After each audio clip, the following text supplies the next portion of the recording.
ನರೇಂದ್ರ ಮೋದಿಜಿಯವರು ಹಣಕಾಸಿನ ಮಂತ್ರಿಗಳಂತ ನಿರ್ಮಲಾ ಸೀತಾರಾಮನ್ ಅವರು ಮೊನ್ನೆಯನ್ನು ಕೊಟ್ಟಂಥ ಬಜೆಟ್ ಇಡೀ ದೇಶದಲ್ಲಿದ್ದಂಥ ಜನರು ಖುಷಿ ಪಡೋಂಥ ಬಜೆಟನ್ನು ಕೊಡೋಂಥ ಕೆಲಸ ಮಾಡಿದ್ದಾರೆ. ವಿಶೇಷವಾಗಿ ಇನ್ಕಮ್ ಟ್ಯಾಕ್ಸ್ ವಿಚಾರದಲ್ಲಿ ಏನು 12 ಲಕ್ಷಕ್ಕೆ ಏನು ಇವತ್ತು ಏರಿಕೆಯನ್ನು ಮಾಡಿದರು. ಇವತ್ತು 12 ಲಕ್ಷ ತನಕ ಕೂಡ ಅವ್ರು ಯಾವುದೇ ರೀತಿಯಲ್ಲಿ ತೊಂದರೆ ಆಗಲಾರ್ದಂಥ ಮಾಡಿದರು. ಈ ರಾಜ್ಯದಲ್ಲಿ ದೇಶದಲ್ಲಿದ್ದಂಥ ಜನರು ಎಲ್ಲರಿಗೂ ಖುಷಿ ಪಡೋಂಥ ಕೆಲಸ ಮಾಡಿದ್ದಾರೆ. ಆವತ್ತಿನ ದಿನಗಳಲ್ಲಿ ಸರ್ಕಾರಿ ನೌಕರರಿಗೆ ತೊಂದರೆ ಆಗ್ತಿತ್ತು.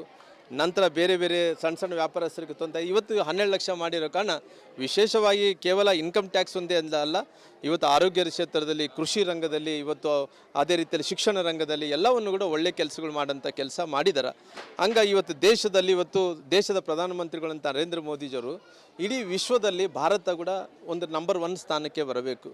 ನಂಬರ್ 1 ಸ್ಥಾನಕ್ಕೆ ಬಂದರೆ ಕೇವಲ ಪೊಲಿಟಿಕಲ್ ಸಿಸ್ಟಮ್ ಅಂದರೆ ಸರಿ ಹೋದ್ರಿಂದ ಅದು ಸರಿ ಆಗಲ್ಲ ಅನ್ನೋಂಥ ಕಾರಣದಿಂದ ಇವತ್ತು ಮುಂಬರುವಂಥ ದಿನಗಳಲ್ಲಿ ಮಹಿಳೆಯರು ಕೂಡ ಪುರುಷರಿಗೆ ಯಾವ ರೀತಿಯಲ್ಲಿ ಆದ್ಯತೆಯನ್ನು ಕೊಡ್ತಾ ಇದ್ದಾರೋ ಆ ರೀತಿ ಮಹಿಳೆಯರು ಕೂಡ ಆದ್ಯತೆಯನ್ನು ಕೊಡಬೇಕಂದ್ರೆ 33% ಮೀಸಲಾತಿ ಹೆಣ್ಣುಮಕ್ಕಳಿಗೆ ಇವತ್ತು ಎಲ್ಲ ಪೊಲಿಟಿಕಲ್ ಸಿಸ್ಟಮ್ದಲ್ಲಿ ಕೂಡ ನಿಲ್ಲಬೇಕು ಅನ್ನೋಂಥ ಸಿಸ್ಟಮನ್ನು ಕೂಡ ತರೋಂಥ ಕೆಲಸ ಮಾಡಿದ್ದಾರೆ. ಇವತ್ತು ಆರ್ಥಿಕವಾಗಿ ನಮ್ಮ ದೇಶ ಬೆಳೆಯುವಂಥ ಟೈಮಲ್ಲಿ ಕೂಡ ಇವತ್ತು ಭಾರತ ದೇಶದಲ್ಲಿ ಇವತ್ತು ಅನೇಕ ಚುನಾವಣೆಗಳು ಇವತ್ತು ಬೆಳಿಗ್ಗೆ ಎದ್ದರೆ ಸಾಕು ಒಂದು ಎಲೆಕ್ಷನ್ ಇದೆ, ಒಂದು ಎಲೆಕ್ಷನ್ ನಡೀತಿದ್ದಾವೆ. ಹಂಗಾಗಿ ಒನ್ ನೇಷನ್ ಒನ್ ಎಲೆಕ್ಷನ್ ತರಬೇಕು ಅನ್ನೋಂಥ ನಿಟ್ಟಿನಲ್ಲಿ ಇವತ್ತು ಕೆಲಸಗಳನ್ನು ಮಾಡ್ತಾ ಇದ್ದಾರೆ. ಅದೇ ರೀತಿಯಲ್ಲಿ ಇವತ್ತು ಇಡೀ ರಾಜ್ಯದಲ್ಲಿ 224 ಕ್ಷೇತ್ರಗಳು ಏನಿದ್ದಾವೋ ಇನ್ನೊಂದು 70 ಸ್ಥಾನಗಳು ಜಾಸ್ತಿ, ಅದು 300 ವಿಧಾನಸಭಾ ಕ್ಷೇತ್ರಗಳು ಆಗ್ತಾಯಿದ್ದಾವೆ. ಇವತ್ತೆಲ್ಲ ನೋಡಿದಂಥ ಟೈಮಲ್ಲಿ ಭಾರತ ಇವತ್ತು ನನಗೆ ಗೊತ್ತಿರೋ ಪ್ರಕಾರ ಭಾರತ ನಾವು 2ನೇ ಸ್ಥಾನ 3ನೇ ಸ್ಥಾನದಲ್ಲಿ ಇರ್ಬೋದು. ಮುಂಬರುವಂಥ ದಿನಗಳು ಭಾರತ 1ನೇ ಸ್ಥಾನಕ್ಕೆ ಹೋಗಬೇಕಂದ್ರೆ ಆರ್ಥಿಕ ಶಿಸ್ತು ಜೊತೆಯಲ್ಲಿ ಪೊಲಿಟಿಕಲ್ ಸಿಸ್ಟಮ್ ಕೂಡ ಸರಿಯಾಗಬೇಕು. ಈ ನಿಟ್ಟಿನಲ್ಲಿ ದೇಶದ ಪ್ರಧಾನಮಂತ್ರಿಗಳಂತ ನರೇಂದ್ರ ಮೋದಿಜಿಯವರು ಕೆಲಸ ಮಾಡ್ತಾಯಿದ್ದಾರೆ.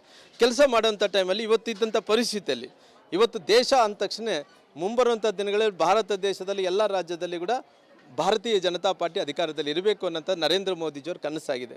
ಆ ನಿಟ್ಟಿನಲ್ಲಿ ಕರ್ನಾಟಕದಲ್ಲಿ ಕೂಡ ಇವತ್ತು ದಕ್ಷಿಣ ಭಾರತದಲ್ಲಿ ಕೂಡ ಕೆಲಸ ಮಾಡ್ತಾ ಇದ್ದಾರೆ.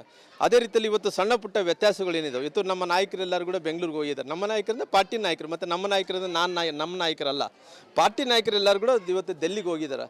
ಡೆಲ್ಲಿಗೆ ಹೋದಂಥ ಟೈಮಲ್ಲಿ ಅವ್ರ ಅನಿಸಿಕೆಗಳು ಏನೇನಿದಾವೆ ಅವರೆಲ್ಲ ಕೂಡ ಹೇಳ್ಕೊಳ್ಳೋಂಥ ಕೆಲಸ ಮಾಡ್ತಾರೆ. ನಂದೇನಂದ್ರಿಗಿನ ರಾಷ್ಟ್ರೀಯ ನಾಯಕರು ಏನಿದ್ರೆ ಕೂಡ ಈ ಮುಗುದಾಣ ಯಾರ ಕೈಯಲ್ಲಿ ಇರುತ್ತೆ ಅಂದ್ರಿಗಿನ ಅದು ರಾಷ್ಟ್ರೀಯ ನಾಯಕರ ಜೊತೆಲೇ ಇರ್ತದೆ. ಹಂಗಾಗಿ ಮುಂದಿನ ದಿನಗಳಲ್ಲಿ ಯಾರ್ಯಾರ ಸಾಮರ್ಥ್ಯ ಎಷ್ಟು, ಕೇವಲ ಕೆಲವು ಮಂದಿ ಮಾತಾಡೋದ್ರಿಂದ ದೊಡ್ಡವರಾಗಿಬಿಟ್ಟಿರ್ತಾರೆ, ಎಲ್ಲಿ ಕೂಡ ಹೊರಗಡೆ ಹೋಗಲಾರ್ದಂಥ ದೊಡ್ಡ ನಾಯಕರಾಗಿ ಬಿಂಬಿಸ್ಕೊಂಡ್ಬಿಟ್ಟಿರ್ತಾರೆ. ಅಂಥವ್ರ ಬಗ್ಗೆ ಕಿವಿ ಕೊಡೋದು ಬೇಕಾಗಿಲ್ಲ, ಅಂಥವ್ರ ಬಗ್ಗೆ ಕೇಳೋದು ಬೇಕಾಗಿಲ್ಲ. ಯಾರು ಫೀಲ್ಡಲ್ಲಿ ಕೆಲಸ ಮಾಡಿ ಅಂಥವ್ರು ಗುರುತಿಸ್ಬೇಕು. ಇವತ್ತು ಇಡೀ ರಾಜ್ಯದಲ್ಲಿ 7-8% ಓಟುಗಳು ತೊಗೊಂಡಂಥ ವ್ಯಕ್ತಿಗಳು ಯಾರೇ ರಾಜಕಾರಣದಲ್ಲಿ ಸೋತಿರ್ಬೋದು, ಆದರೆ ಇವತ್ತು ಪೊಲಿಟಿಕಲ್ ಸಿಸ್ಟಮ್ದಲ್ಲಿ ಜನರು ಸೆಳೆಯೋಂಥ ಕೆಲಸ 7-8% ಓಟುಗಳೇನು ದೊಡ್ಡದೇನಲ್ಲ, ಭಾಳ ದೊಡ್ಡ ಕೆಲಸ. ಅಂಥ ವ್ಯಕ್ತಿಗಳನ್ನ ಗುರುತಿಸೋಂಥ ಕೆಲಸ ಆಗಬೇಕು. ಆದಂಥ ಟೈಮಲ್ಲಿ ಮುಂದಿನ ದಿನಗಳಲ್ಲಿ ಪಾರ್ಟಿ 2028ರಲ್ಲಿ ಚುನಾವಣೆ ನಡೆಯುವಂಥ ಟೈಮಲ್ಲಿ ಪುನಃ ಅಧಿಕಾರಕ್ಕೆ ಬರೋಂಥ ಕೆಲಸ ಆಗುತ್ತೆ. ಅವತ್ತು ಇವರು ಎಲ್ಲರೂ ಕೂಡ ಸರಿಪಡಿಸ್ಬೇಕಂದ್ರೆ ರಾಷ್ಟ್ರೀಯ ನಾಯಕರೇ ಸರಿಪಡಿಸೋಂಥ ಕೆಲಸ ಮಾಡಬೇಕಾಗಿ ಅಲ್ಲ. ನಾನು ಇದಕ್ಕೆಲ್ಲ ಕೂಡ ಪರ್ಯಾಯ ಏನು, ಇವತ್ತು ಇದೆಲ್ಲ ಕೂಡ ಯಾರು ಮಾತು ಕೇಳ್ತಾರೆ, ನನ್ನ ಮಾತು ಕೇಳ್ತಾರೆ, ನಿಮ್ಮ ಮಾತು ಕೇಳ್ತಾರೆ, ಇನ್ನೊಬ್ಬರು ಮಾತು ಕೇಳ್ತಾರೆ ಅನ್ನೋದಕ್ಕಿಂತ ಇದಕ್ಕೆ ಪರಿಹಾರ ರಾಷ್ಟ್ರೀಯ ನಾಯಕರು ಕೂಡಿಸ್ಬೇಕು. ಹಿಂಗಲ್ಲ ಅನ್ಬೇಕು. ಯಾವನಿಗೆ ಕೆಲಸ ಮಾಡ್ತಾಯಿದ್ರೆ ಅವ್ನಿಗೆ ಆದ್ಯತೆ ಕೊಡಬೇಕು. ಯಾವನಿಗೆ ಜನರ ಮಧ್ಯದಲ್ಲಿ ಅವನಿಗೆ ಶಕ್ತಿ ಇದೆನೋ ಅವನಿಗೆ ಗುರ್ಸೋಂಥ ಕೆಲಸ ಆಗಬೇಕು. ಅವ್ನಿಗೆ ಗೌರವ ಕೊಡಬೇಕು. ಯಾವತ್ತು ಮನುಷ್ಯನಿಗೆ ಸ್ವಾಭಿಮಾನ ಗೌರವ ಬಂದಂಥ ಟೈಮಲ್ಲಿ ಅವನು ಆಟೋಮೆಟಿಕ್ಕಾಗಿ ಪಾರ್ಟಿ ಕೆಲಸ ಮಾಡ್ತಾನೆ, ಇನ್ನೂ ಜಾಸ್ತಿ ಓಟುಗಳನ್ನ ತರ್ಕೊಡೋಂಥ ಕೆಲಸ ಮಾಡ್ತಾನೆ. ಹಂಗಾಗಿ ಮುಂದಿನ ದಿನಗಳಲ್ಲಿ ಇದೆಲ್ಲ ಕೂಡ ಪರಿಹಾರ ಅಂದರೆ ರಾಷ್ಟ್ರೀಯ ನಾಯಕರು ಮಾಡಬೇಕಾಗಿದೆ. ರಾಷ್ಟ್ರೀಯ ನಾಯಕರು ಮಾಡಿ ಇವೆಲ್ಲ ಕೂಡ ಸರಿಪಡಿಸೋಂಥ ಕೆಲಸ ರಾಷ್ಟ್ರೀಯ ನಾಯಕರು ಮಾಡಬೇಕು. ಅಲ್ಲ ರೀ, ರಾಜ್ಯದ ಅಧ್ಯಕ್ಷರು ಅನ್ನೋದಕ್ಕಿಂತ ಇವತ್ತು ಬೆಂಗಳೂರು ಕಡೆ ಹೋದರೆ ಅಶ್ವತ್ಥ ನಾರಾಯಣ ರಾಜ್ಯಾಧ್ಯಕ್ಷರಾಗಬೇಕಂತಾನೆ, ಈ ಕಡೆ ಬಾಗಲಕೋಟೆ ಕಡೆ ಹೋದರೆ ಯತ್ನಾಳ್ ರಾಜ್ಯಾಧ್ಯಕ್ಷರಾಗಬೇಕಂತಾರೆ, ಈ ಕಲ್ಯಾಣ ಕರ್ನಾಟಕಕ್ಕೆ ಹೋದರೆ ರಾಮ್ಲೂರು ಅಧ್ಯಕ್ಷರಾಗಬೇಕಂತಾರೆ, ಇವತ್ತು ಬೆಳಗಾಂ ಕಡೆ ಹೋದರೆ ರಮೇಶ್ ಜಾರಕಿಹೊಳಿ ರಾಜ್ಯಾಧ್ಯಕ್ಷರ, ಈ ಕರಾವಳಿ ಪ್ರದೇಶಕ್ಕೆ ಹೋದ್ರೆ ಅನಂತಕುಮಾರ್ ಹೆಗಡೆ ಅವರು ರಾಜ್ಯಾಧ್ಯಕ್ಷರಾಗಬೇಕಂತಾರೆ. ಎಲ್ಲರೂ ಕೂಡ ಆಸೆ ಇದ್ದರೆ ಕೂಡ ಒಂದು ಸರಿ ಪಾರ್ಟಿ ಒಂದು ಸರಿ ತೀರ್ಮಾನ ತಗೊಂಡ ನಂತರ ಅದನ್ನೆಲ್ಲರೂ ಕೂಡ ಸರಿಪಡಿಸಿದ ಕೆಲಸ ಪಾರ್ಟಿ ಸಿಸ್ಟಮ್ದಲ್ಲಿ ತಪ್ಪುಗಳು ತಪ್ಪುಗಳು ನಡೆದಂಥ ಟೈಮಲ್ಲಿ ಸರಿಪಡಿಸೋಂಥ ಯಾರು ಕೆಲಸ ಮಾಡಬೇಕು? ರಾಷ್ಟ್ರೀಯ ನಾಯಕರೇ ಮಾಡಬೇಕಂದ್ರೆ ಅವ್ರಿಗೆ ಬಿಗಿಯಾಗಿ ಹಿಡ್ಕೊಂಡು ಹಿಂಗಲ್ಲಪ್ಪ, ಹಿಂಗೆ ತಪ್ಪು, ಇದು ರೈಟು ಅನ್ನೋಂಥ ಗೈಡ್ ಮಾಡೋದ್ರಲ್ಲಿ ಪಾರ್ಟಿ ಎಲ್ಲ ಒಂದು ಕಡೆ ಒಂದಾಗಂಥ ಅವಕಾಶಗಳು ತುಂಬ ಜಾಸ್ತಿ ಇರ್ತಾವೆ. ಅಲ್ಲ, ನೋಡ್ರಿ, ರಾಜ್ಯದಲ್ಲಿ ಹಿಡಿತ ಕಳೆದುಕೊಂಡಿದೆ ಅನ್ನೋದಕ್ಕಿಂತ ಇವತ್ತು ಎಲ್ಲ ಕೂಡ ಸೂಕ್ಷ್ಮವಾಗಿ ಗಮನಿಸ್ತಾ ಇದ್ದಾರೆ. ಇವತ್ತು ಸೂಕ್ಷ್ಮವಾಗಿ ಗಮನಿಸಿದಂಥ ಸಂದರ್ಭದಲ್ಲಿ ಅವರು ಕೂಡ ಬೇರೆ ಬೇರೆ ರಾಜ್ಯಗಳಲ್ಲಿ ಚುನಾವಣೆ, ಉದಾಹರಣೆಗೆ ಡೆಲ್ಲಿ ಚುನಾವಣೆಗಳಿದಾವೆ, ಪಾರ್ಲಿಮೆಂಟ್ಗಳು ನಡೀತಿರ್ತಾವೆ. ಇವತ್ತು ಇಲ್ಲಂತೂ ಯಾವ ಚುನಾವಣೆಗಳಿಲ್ಲ. ಯಾಕಂದ್ರೆ ನನಗೆ ಬಹುಶಃ ಗೊತ್ತಿರೋಂಥ ಪ್ರಕಾರ ಬರುವಂಥ ಎಲೆಕ್ಷನ್ ಒನ್ ನೇಷನ್ ಒನ್ ಎಲೆಕ್ಷನ್ದಲ್ಲೇ ನಡಿಬೋದು ಕರ್ನಾಟಕ ಎಲೆಕ್ಷನ್. ಹಂಗಾಗಿ ಸದ್ಯಕ್ಕಂತ ಯಾವ ಎಲೆಕ್ಷನ್ಗಳಿಲ್ಲ. ಹಂಗಾಗಿ ಇವತ್ತು ಎಲ್ಲರೂ ಕೂಡ ಸಣ್ಣ ಪುಟ್ಟ ವ್ಯತ್ಯಾಸಗಳಾದಂಥ ಟೈಮಲ್ಲಿ ಅದೆಲ್ಲ ಕೂಡ ಸರಿಪಡಿಸೋಂಥ ಕೆಲಸ ಮಾಡಬೇಕನ್ನಂಥ ಒಂದು ಪ್ರಾಮಾಣಿಕವಾದಂಥ ಪ್ರಯತ್ನ ಆಗಿರೋ ಕಾರಣ ಎಲ್ಲ ನಾಯಕರು ಹೋಗಿದ್ದಾರೆ. ಅವರು ಎಲ್ಲರೂ ಕೂಡ ಕೂಡಿಸ್ಬೇಕು, ಗಟ್ಟಿಯಾಗಿ ಹೇಳಬೇಕು. ಯಾರ್ಯಾರು ಶಕ್ತಿವಂತರಿದ್ದಾರೋ ಅದನ್ನು ಪಾರ್ಟಿಯಲ್ಲಿ ಗುರುಸೋಂಥ ಕೆಲಸ ಆಗಬೇಕು ಅನ್ನೋಂಥ ಒತ್ತಾಯವನ್ನು ಮಾಡ್ತೀನಿ. ನಿಮ್ಗೆ ಈಗ ಬೆಂಗಳೂರಲ್ಲಿ ನಿಮ್ಮ ವಿಷಯವಾಗಿ ಬೆಳವಣಿಗೆ ಆಯಿತು, ತಾವು ಈಗ ನಡ್ಡಾ ಅವರನ್ನು ಕೂಡ ಡೆಲ್ಲಿ ಹೋಗಿ ಭೇಟಿಯಾಗಿ ನೋಡ್ರಿ, ನಾನು ಅನೇಕ ಬಾರಿ ನಾನು ಹೋಗ್ತಿರ್ತೇನೆ ಡೆಲ್ಲಿಗೆ. ನನಗೇನು ಅಪಾಯಿಂಟ್ಮೆಂಟ್ ಮೂಲಕ ಹೋಗ್ಬೇಕನ್ನಂತಲ್ಲ, ಯಾವಾಗ ಅವಕಾಶ ಸಿಕ್ಕಿದ್ರೆ ಅವಾಗೆಲ್ಲ ಹೋಗ್ತಿರ್ತೀನಿ. ಮತ್ತೆ ಕೂಡ ಮುಂದಕ್ಕೆ ಹೋಗ್ತೀನಿ, ಎಲ್ಲ ವಿಚಾರಗಳನ್ನು ಹೇಳಿ ಬರ್ತೀನಿ.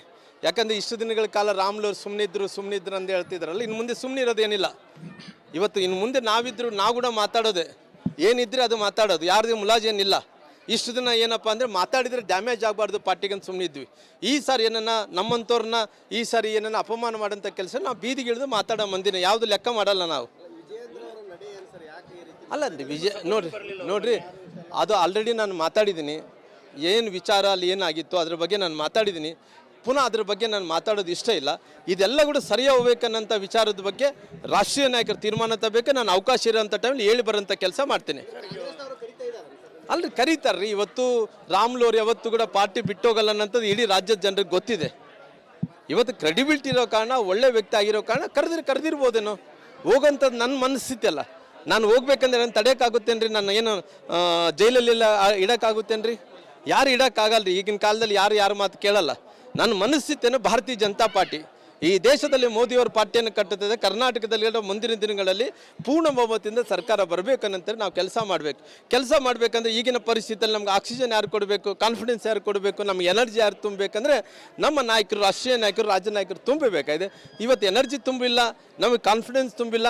ನಾವು ಯಾವತ್ತೂ ಕೂಡ ಶಕ್ತಿವಂತರು ಎಲ್ಲರೂ ಕೂಡ ನಿಸ್ಸಾಯಕರು, ಇವ್ರು ಏನು ಕೆಲಸ ಬರಲ್ಲ, ಇವರು ಮಾತಾಡಲ್ಲ ಅಂದರೆ ನಾವು ಮಾತಾಡಬೇಕಾಗುತ್ತೆ. ನಮ್ಮ ಶಕ್ತಿ ಕೂಡ ನೋಡಿಸ್ಬೇಕಾಗುತ್ತೆ.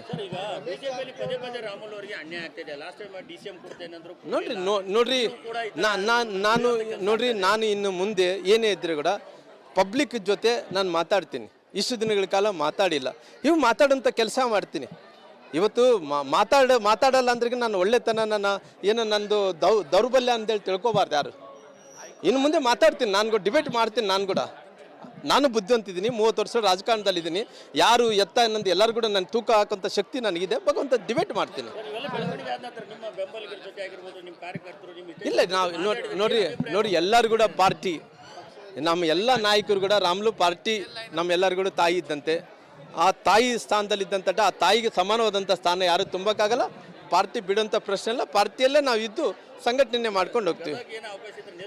ನೋಡ್ರಿ ಭಗವಂತ ಅವಕಾಶ ಕೊಟ್ಟರೆ ಇಡೀ ರಾಜ್ಯದಲ್ಲಿ ರಾಮ್ಲವ್ರು ನಿಲ್ಲಬೇಕಂತ ಇದ್ದಾರೆ. ಕೆಲವು ಮಂದಿ ಯಾರೋ ಕಿಡಿಗೇಡಿಗಳು ಅಂದರೆ ನಿನ್ನೆ ಮೊನ್ನೆ ಲೀಡ್ರುಗಳು ಆಗ್ಯಾರಲ್ಲ, ಬಾಯಿ ಚಪ್ಪಲಿಗೋಸ್ಕರ ಮಾತಾಡ್ತಾ ಇದ್ದಾರೆ. ಅವ್ರು ಎಲ್ಲೊಂದು ಕಡೆ ಬೆಂಕಿ ಹಚ್ಚಂತ ಕೆಲಸ ಮಾಡ್ತಾ ಇದ್ದಾರೆ. ರಾಮ್ಲವ್ರು ಏನಂದೇಳಿ ಇಡೀ ರಾಜ್ಯದ ಜನರಿಗೆ ಗೊತ್ತಿದೆ. ಇವತ್ತು ರಾಮ್ಲವ್ರನ್ನ ಯಾಕೆ ಕರೀತಾರೆ ಅಂದರೆ ಅವ್ರು ಇದ್ದಂಥ ವರ್ಚಸ್ಸಿರೋ ಕಾರಣ, ಅವರು ಒಳ್ಳೆತನ ಬೆಳೆಸ್ಕೊಂಡಿರೋ ಕಾರಣ, ಅವ್ರು ತುಂಬ ಕಷ್ಟಪಟ್ಟಿರೋ ಕಾರಣ, ಜನರಲ್ಲಿ ಇರೋ ಕಾರಣ ನನ್ನ ಕರೀತಾರೆ. ಇವತ್ತು ಗದಗಿನಲ್ಲಿ ಕರೀತಾರೆ.